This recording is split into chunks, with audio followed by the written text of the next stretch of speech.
Hi, sociology students. Welcome back. Today we're talking about our third sociologist, a guy named Max Weber. Now, Weber, he's a little different than the other two sociologists that we talked about, Durkheim and Marx. If you haven't watched those videos, start there and then come see me and we'll talk about Weber.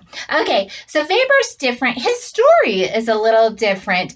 Weber is not a macro theorist, he's a micro theorist. So Weber has a whole bunch of itty little bitty theories that he kind of constructs, but he doesn't try to explain all of society. Durkheim and Marx, those are macro theories that really are trying to explain all of society and how all of society works. But Weber, he's not really doing that. Weber doesn't develop the symbolic interactionist approach. Again, he's just doing little bitty theories about little bitty random things. We'll talk about the random things. But this idea that maybe we don't have to have a big, huge theory of everything, that maybe we can just focus on the little everyday behaviors, and that will be productive in sociology, that kind of takes off and becomes symbolic interactionist. We'll talk a little bit more about that in class. Okay, so this Weber guy. Weber, he, like you might assume, he has a whole bunch of books because he has all these little bitty theories. But the one I have to show you today that he's pretty famous for is The Protestant Ethic and the Spirit of Capitalism. Now, I've shown you all these books. This one's thinner, right? This one's hard. I hated reading this one. Weber, he's not really a linear thinker.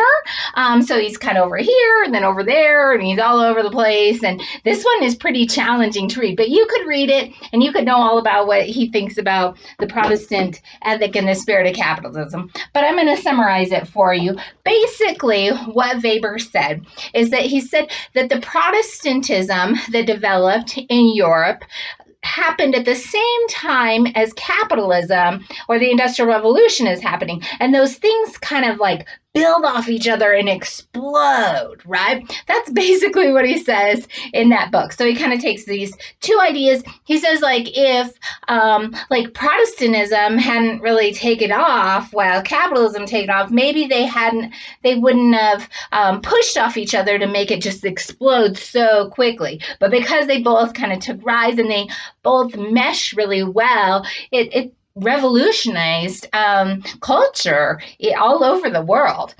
So pretty cool idea. But that's it. Like, that's sort of his big idea. And he has some other big ideas. So the first one is this idea called Verstehen, which kind of just means like understanding.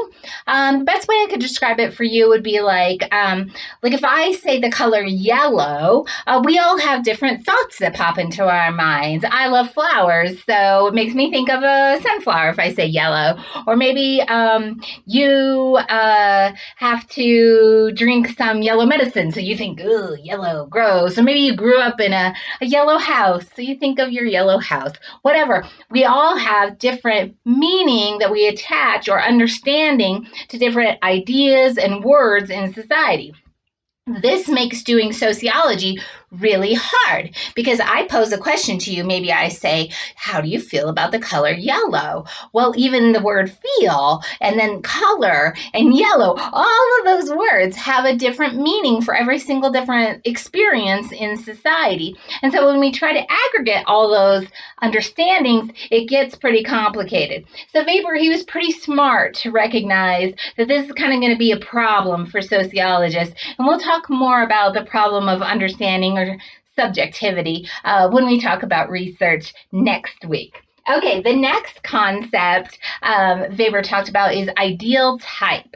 This is kind of interesting. So basically what Weber said is that a sociologist, the best they can really do is come up with an ideal type or sort of like a plan for society, right? Well, same for politicians, policymakers. The best they can do is create a plan.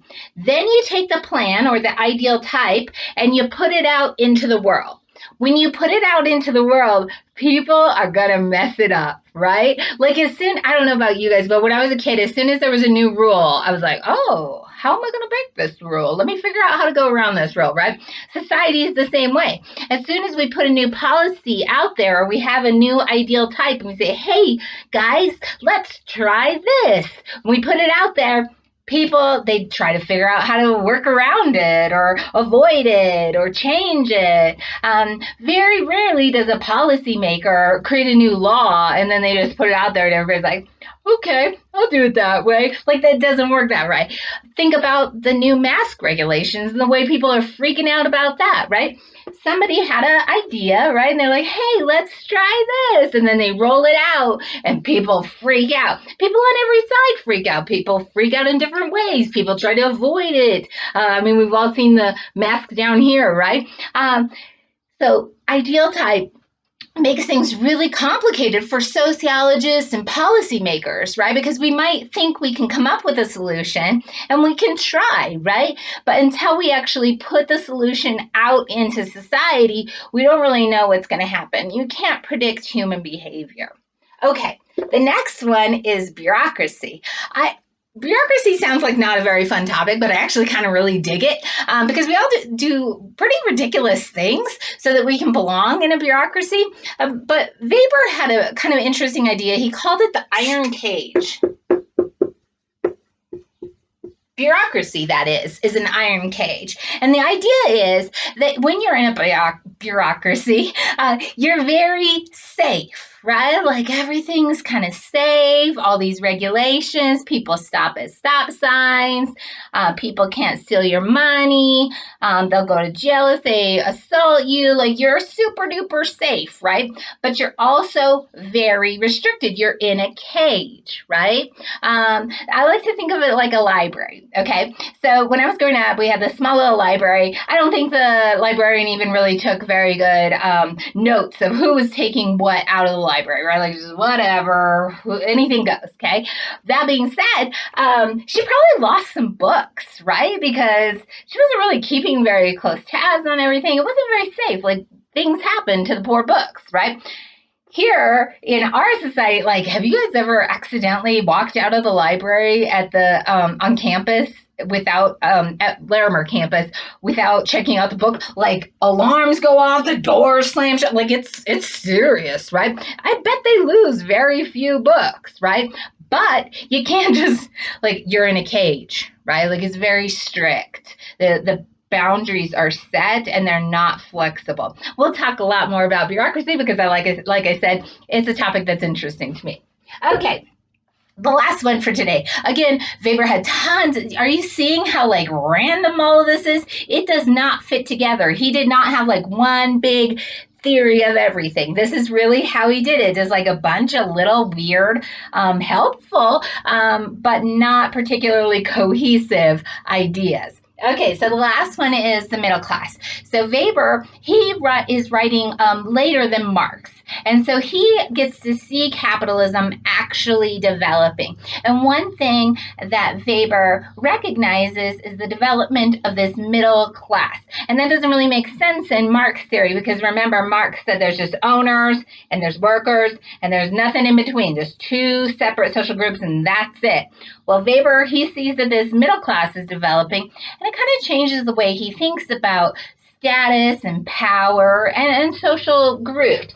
So Weber sees social class much more like a pyramid. Okay, and there's all these little different layers, and you can kind of like boop up, like, oh, I got a promotion at work or something, or oh, my car broke down, whoop, I just went down. You can just like beep boop all around and move up and down based on the amount of status and power that you have in society. So this is sort of just a different way to think about social class compared to Marx. That being said, Weber didn't have like a big, oh, we should do this to revolutionize and change things. He just noticed like, oh, hey, there's this middle class thing. And I think it's because people have a little bit of status and that status can make you go up or down, even on any given day, right? Like, have you ever, sometimes I have like my act together and I'm like, oh, I'm killing it. I feel so classy today, right? And then another day I was like, oh my gosh, like it's a miracle I'm here today. And I feel like my class goes down. Like just in like a matter of 24 hours, you can bebop around. I mean, I was a young teenage single mother, and definitely I've been down at the lower end of social class. And then I have felt a little bit higher and lower. We always kind of mill around social class. That's the way that Weber, anyways, understood social class. Okay, before I go, a quick criticism of this. Poor Weber. These are all super interesting theories, but what do we do with this, right? Like we have big social problems, we want to fix things. How do we take all of this random stuff and like implement it so that we can make social change or like be active sociologists out there in the world doing the things that we want to do to make the world a better place? Well, it's a little harder with Weber. There's no like, hey, just grab that theory off the shelf and like go to work. It's so like duplicitous and multiple that it's hard to like grab your fingers onto it and like go with it. And so that's a pretty big problem with symbolic interactionism. But we're going to talk more about it. There's a part 2 for this video. I'll see you in a little bit. Bye, students.